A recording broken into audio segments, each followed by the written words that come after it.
Friend, સ્વાગત કરું છું તમારા બધાયનું મારા કિચનમાં. આજે આપણે બનાવવાની છે હોમમેડ ચોકલેટ. તેના માટે મેં અહીંયા કોકો પાવડર લીધો છે, દળેલી ખાંડ છે, મેલ્ટ બટર છે અને બદામ લીધી છે ડ્રાયફ્રૂટમાં, અને મિલ્ક પાવડર મેં અહીંયા લીધો છે અને ફ્લેવર માટે વેનીલા એસેન્સ, અને મેં અહીંયા સિલિકોનની જે પ્લેટ આવે ચોકલેટ મોડમાં આવે તે એ લઈ લીધેલી છે. આજે આપણે જે ચોકલેટ બનાવી છે તેમાં આપણે ગેસનો ઉપયોગ નથી કરવાનો, આપણે તેને મિક્સર જારમાં જ બનાવવાની છે. તો ચાલો હવે રેસીપી શરૂ કરી દઈએ. તો સૌ પ્રથમ આપણે મિક્સર જારમાં ખાંડ એડ કરીશું. તમે કોઈ પણ 1 ટીસ્પૂનનું માપ લઈ તમે એમાં માપ સાથે જ બનાવજો. હું અહીંયા 4 ટીસ્પૂન દળેલી ખાંડ યુઝ કરું છું. 4 ટેબલ સ્પૂન મેં અહીંયા દળેલી ખાંડ એડ કરી છે. અને આપણે સૌથી પહેલા મિલ્ક ચોકલેટ બનાવી છે તેના માટે હું અહીંયા તેની અડધી એટલે 2 tablespoon cocoa powder add કરવાનો છે આપણે. અને કોકો પાવડર આપણે સારી જેવી કંપનીનો યુઝ કરજો એટલે કલર સારો આવે, અને તે શુગર ફ્રી હોય તે રીતના જ યુઝ કરવો. હવે ત્યારબાદ હું અહીંયા 4 ટીસ્પૂન જેટલું બટર એડ કરીશ.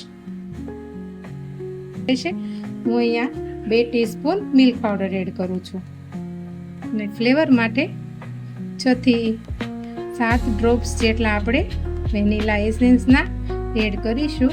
હવે આપણે તેને પીસી લેવાનું છે, સાવ સ્મૂથ પેસ્ટ કરવાની છે. 5 મિનિટ સુધી આપણે મિક્સર ચલાવવાનું. આપણે આવી સ્મૂથ પેસ્ટ એવી બનાવી લેવાની છે.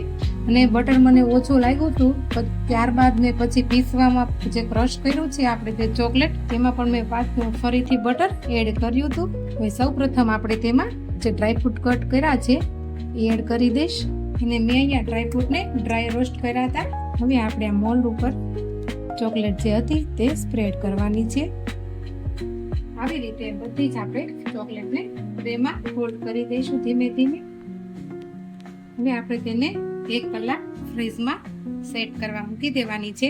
અને હું અહીંયા આમાં પણ ચોકલેટ જે મારે થોડી વધી છે તેમાં હું આમાં આ મોલ્ડમાં પણ થોડા એવા ક્યુબ બનાવી લઈશ. આમાં હું ડ્રાયફ્રૂટ એડ નથી કરતી. જેમ આપણે જે પેલી ચોકલેટ મૂકી હતી તેને આને પણ આની ચમચ આપણે ટપ કરીને છાડવાની છે. આટલી તે સારી એવી ચોકલેટ એમાં એક સુધી સેટ થઈ જાય. હવે આપણે આને પણ ફ્રીઝમાં સેટ કરવા મૂકી દઈશું. આપણે ફ્રીઝરમાં સેટ કરવાની છે 1 કલાક સુધી.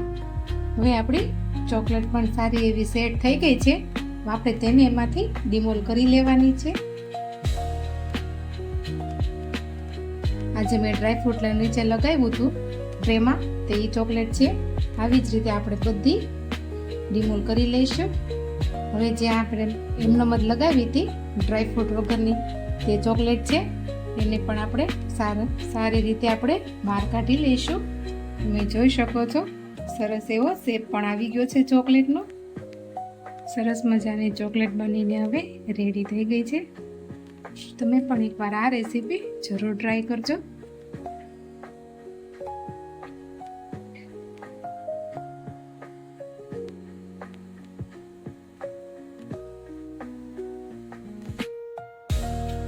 હાય ફ્રેન્ડ્સ, જેવી રીતે આપણે મિલ્ક ચોકલેટ બનાવી હતી એવી જ રીતે હવે આપણે ડાર્ક ચોકલેટ બનાવી લઈશું. અને ડાર્ક ચોકલેટ બનાવવા માટે મેં અહીંયા કોકોનટ ઓઇલ લીધું છે. અને ડાર્ક ચોકલેટ બનાવવા માટે આપણે મિલ્ક પાવડરનો યુઝ નથી કરવાનો. સૌ પ્રથમ હું અહીંયા કોકો પાવડર એડ કરું છું 4 ટેબલ સ્પૂન જેટલો. હવે આપણે તેમાં જેટલો કોકો પાવડર એડ કર્યો છે તેટલી જ આપણે તેમાં દળેલી ખાંડ એડ કરવાની છે.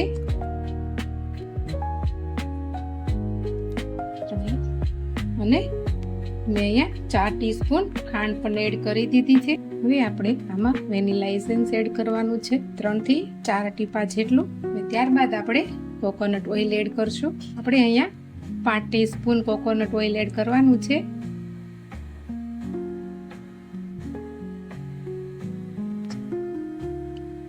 હવે આપણે તેને બધું મિક્સરમાં સાવ એવી સ્મૂથ એવી પેસ્ટ બનાવી લેવાની છે. હવે આપણે ડાર્ક ચોકલેટ બનીને રેડી થઈ ગઈ છે. હવે તેને આપણે મોલ્ડમાં સેટ કરવા મૂકી દઈશું. પાછું મેં અહીંયા જે સિલિકોનની જે ટ્રે છે તે લઈ લીધી છે. હવે આપણે તેને સ્પૂનની મદદથી સેટ કરવા મૂકવાની છે. જેટલા ક્યુબ છે આપણે તેટલા બધાય ભરી લઈએ. આવી જ રીતે આપણે બધા ક્યુબ એડ કરી દઈશું.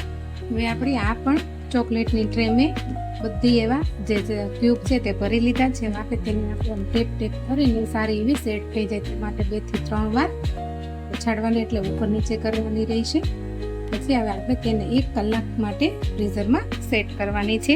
હવે આપણે તેને ફ્રીઝરમાં સેટ કરવા મૂકી દઈશું. હવે જે આપણે ડાર્ક ચોકલેટ બનાવી હતી તે સારી એવી સેટ થઈ ગઈ છે. હવે આપણે તેને ડિમોલ કરી લઈશું. તમે જોઈ શકો છો તો સરસ એવા પીસ બનીને રેડી થઈ ગયા છે.